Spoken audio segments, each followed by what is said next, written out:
கண்மணி அன்போடு காதலன் நான் எழுதும் கடிதமே. பொன்மணி உன் வீட்டில் சௌக்கியமா, நான் இங்கு சௌக்கியமே.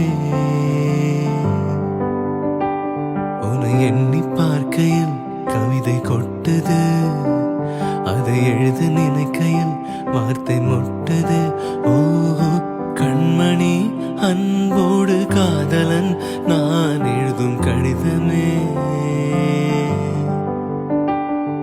பொன்மணி உன் வீட்டில் சௌக்கியமா, நான் இங்கு சௌக்கியமே. உன்னை எண்ணி பார்க்கையில் கவிதை கொட்டு